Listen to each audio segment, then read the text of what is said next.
Hello and welcome to all our viewers in Nigeria and around the world to News Cycle on Global Television, coming to you live from the nation's capital, Abuja. I am Jumai Manson. A quick reminder that Global Television is on DSTV channel 365. Now the news in full. The Nigerian Education Loan Fund has announced that students from the following 22 state-owned tertiary institutions can now apply for loans on its portal. This followed a review by the committee responsible for the student verification system. Prior to this, 86 state-owned institutions were cleared, bringing a total of 108 institutions whose students are now able to apply. The statement posted via @NELFund on X handle. The challenge of insecurity and fragile borders have been identified as factors bedeviling trade in West and Central Africa. The Comptroller General Nigerian Customs Service, NCS, Adewale Adeniyi, made this known in Abuja while handing over to the new Vice Chair of the World Customs Organization, West and Central African Region. Sharon Ajay has details. The Comptroller General of Customs, Adewale Adeniyi, who served as the immediate past Vice Chair of the organization, called for stronger collaboration and partnership between the 24 customs administration within the region. He also tasked the newly elected Vice Chair to ensure the immediate mobilization of resources to fund the activities of the organization. All our customs administrations are challenged by issues of fragile borders and insecurity. So we are faced with the challenge of working with other security agencies to ensure our national security. I hand over this baton to the incoming Vice Chair. I want to charge you to continue to take measures that would pull all our customs administrations together. The new Vice Chair, who doubles as the DG Mali Customs, Amadou Cornet, who spoke in French, commends his predecessor for all his efforts while pledging to build on the gains so far achieved. Sharon Ajay reporting for Global TV News. Thank you, Sharon, for that report. The Senate Public Accountants Committee has expressed concern over the persistent non-cooperation of certain ministries, departments, and agencies, MDAs. Responding to audit queries raised in Auditor General's report for the year ended December 31st, 2019, the chairman of the committee, Senator Ahmed Wadada, addressing journalists in Abuja, read a riot act to MDAs that shunned invitations by the Senate. Kike Lomo Okere has details. The Senate Public Accounts Committee expressed its disappointment with ministries, departments, and agencies, emphasizing that their failure to attend public hearing and respond to queries hinders the committee's effort to submit a timely report to the Senate plenary. Senator Wada further warns that the Senate will leave no stone unturned, adding that there is no agency that is above the law. The committee is very displeased with the attitude of foot dragging by agencies who are by law expected to respond to parliamentary invitations and account for their actions. He further says failure to appear will attract unpalatable consequences from the committee and the Senate. Nobody is above the law, and whoever you are, whatever you think you are, Nigeria makes you. So you cannot be greater than Nigeria. And this is Nigeria. The National Assembly is Nigeria. We are sitting on mandate of Nigerians to protect their interest. The committee reaffirmed its commitment to protecting the interest of Nigerian people and ensuring that public funds are managed with utmost integrity. Among the MDAs identified as non-compliance are the Office of the Accountant General of the Federation, Mining Cadastral Office, Federal Inland Revenue Service, Nigerian Upstream and Downstream Petroleum Regulatory Commission, among others. Kike Lomo Okere, Global Television News. The governor of Nasarawa State, Abdullahi Sule, says the recent nationwide NSAS bad governance protest serves as an eye-opener for governors to begin to do something, especially those of the northern region. Sule, who was addressing agitations about the failure of state governments to account for large allocations received from the federal government, assured Nigerians that governors is working with funds provided. He argued state and federal government revenues had improved under the President Tinubu-led administration, while commending the president for allowing the sharing of the funds to the states and the FCT. The ruling All Progressive Congress has kicked against the removal of Tony Okocha-led caretaker committee, saying the Rivers State Court lacks the power to take such action. The warning comes a few hours after Rivers State High Court sitting in Port Harcourt nullified the sacking of the Emeka Bekele-led executives of the APC in Rivers State. The court, presided over by Justice Sika Akwaroku, ruled that the National Working Committee of the party erred in dissolving the elected executives led by Emeka Bekele. The judge stated that the APC National Working Committee does not have the power to dissolve an elected executive of the state or can set up a caretaker committee when the tenure of the elected executive is still running. Over now to the Nigerian Association of Resident Doctors have threatened to embark on a nationwide strike if their doctored colleague, Dr. Ginayat Popola, is not released by August 26. The president of NARD, Dr. Dele Abdullahi, made this declaration at a press briefing in Abuja, stating that the association has lost patience with the government in acting over the abduction. Following the notification of the incident, the association has notified all security agencies through official written communication requesting immediate action towards the prompt rescue and release of their incarcerated colleague. The Ministry of Foreign Affairs says Nigerian government has signed no fewer than 26 memoranda of understanding with foreign countries and agencies in the last 12 months. The MOUs are in the areas of infrastructure, education, trade and investment, tourism, security, information technology, culture, energy and gas, and sports. The MOUs are valued at over 4.2 trillion naira. The total amount could be higher as the worth of many of the agreements was not specified in the document obtained from the Ministry of Foreign Affairs. The Enugu State Police Command has arrested and charged the suspect Aliyu Saad with stealing of street light pole in the new artisan area of Enugu. This was revealed in a statement signed by the Enugu State Police Public Relations Officer, Deputy Superintendent of Police Daniel Oduku. Said was apprehended by the operatives from the New Haven Division following a tip-off about the criminal activity. The Economic and Financial Crimes Commission has donated a sum of 50 billion naira to support the Nigerian Education Loan Fund.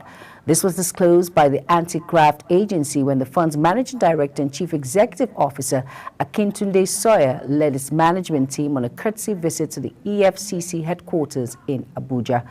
Sawyer noted that the fund, an initiative of President Bola Ahmed Tinubu-led administration, is designed to provide funding for the education of indigent students. The Nigerian Security and Civil Defense Corps in Jigawa State says it recovered the remains of 2 men from a pond in Beninkudu local government area of the state. The command's public relations officer, Badaruddin Tijani, made this known in a statement issued in Dutse, the state capital of Jigawa State.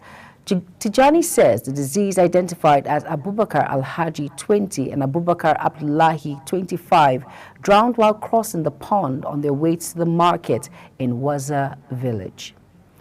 The Nigerian Army says its troops have, in a series of coordinated counterinsurgency operations, neutralized 5 terrorists while 44 others surrendered to the troops in Borno. It says the troops also recovered bombs, arms, ammunition, and rustled castles, as well as apprehended some criminal suspects during the operation. The troops conducted a raid operation on an Islamic West African province, ISWAP, terrorist enclave in Bama local government area of Borno. A Libyan driver was arrested in the Bashir area of Libya for attempting to smuggle 6 undocumented female migrants from Nigeria. The arrest was made during a routine police patrol which intercepted the vehicle and detained the driver. According to Migrants Rescue Watch, an organization that monitors migrants' activities, the driver claimed that the women were his family members in an effort to evade arrest. However, authorities saw through the ruse and took the driver and the women into custody. The Transmission Company of Nigeria, TCN, says the Nigerian police has apprehended vandals in a blue pickup van loaded with tower members and cables. This was made known in a statement by the General Manager of Public Affairs at TCN, Ndidi Umba. Mbes says the items were allegedly stolen from the transmission towers along the Damboa-Maiduguri 132 kilowatt line. You're watching News Cycle, coming to you live from Nigeria's capital, Abuja. When the news cycle returns, Dangote Refinery refutes marketers' projection on petrol price. Please stay with us.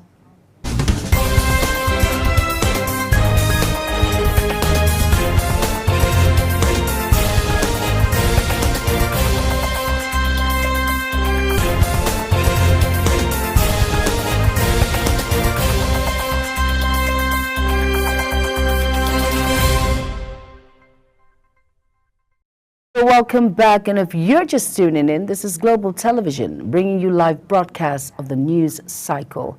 Thank you for staying with us. Over now to our business desk, the federal government has traced at least 83 billion naira in cryptocurrency and fiat money channeled towards the recent nationwide protests. They include $50 million of cryptocurrency, $38 million of which were blocked in 4 cryptocurrency wallets, and 4 billion naira contributed by various political actors in Abuja, Kano, Kaduna, and Katsina. This is part of presentation by the National Security Advisor Nuhu Ribadu at the inaugural meeting of the Council of State convened by President Bola Tinubu at the Aso Rock Villa, Abuja. The federal government has taken delivery of 70 hybrid jet mover buses from the Jet Motor Company in a bid to enhance the country's transportation sector. The Nigerian automobile manufacturer made this disclosure in a statement. The buses, which operate on compressed natural gas and premium motor spirit, are expected to provide affordable and comfortable transportation for Nigerians. As part of efforts to improve business conditions, expand sales, and lower operational costs for small and medium enterprises in Nigeria, the federal government, through the Small and Medium Enterprise Development Agency, has offered a 15% discount on logistics to help small businesses cut their transportation expenses. This initiative, in partnership with the Nigerian Postal Service, aims to enhance business conditions, boost sales, and reduce operational costs, and will commence on August 26th. The Director General of SMEDEN, Charles Odi, made this known while signing a memorandum of understanding with the Postmaster General of NIPOS, Mrs. Tola Udeyemi, in Abuja. Over now to Port Harcourt Refining Company, a refinery under the management of the Nigerian National Petroleum Company Limited in Rivers State, has again failed to commence operations after about 6 postponements. It was observed that the promises made to Nigerians by the Federal Ministry of Petroleum Resources and NNPC about the refinery have continued to witness multiple failures.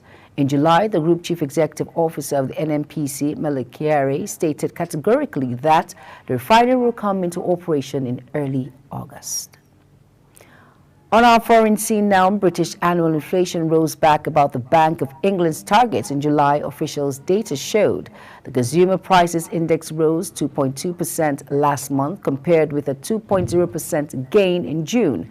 The Office of National Statistics said in a statement, it means overall prices are rising faster than the Bank of England's 2% target, although an increase was widely predicted. Japanese Prime Minister Fumio Kishida says he will step aside next month, and in a 3-year term plagued by low popularity rating and a splitting economy.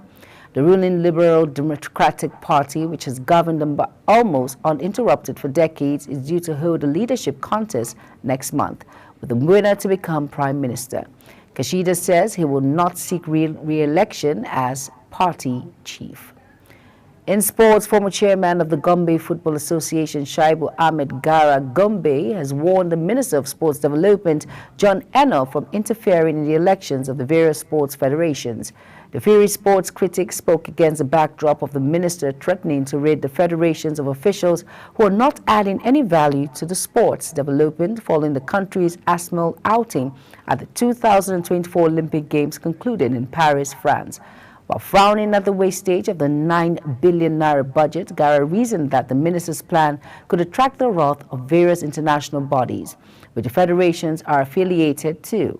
He warned the minister not to interfere in the electoral process, but should ensure the key positions are filled by the right people.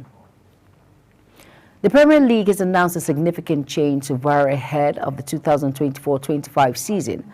VAR has been in place in the English top flight since the 2019-2020 champ campaign, and there have been some controversial incidents in the ensuing period. Last season, Nottingham Forest criticized VAR on X after decisions went against them during a game against Everton. However, the Premier League is now taking steps as they attempt to address those issues following the announcement. The change has been met by a mixed response from fans. The Premier League has launched a new account on X which will provide near-live explanations of refereeing decisions.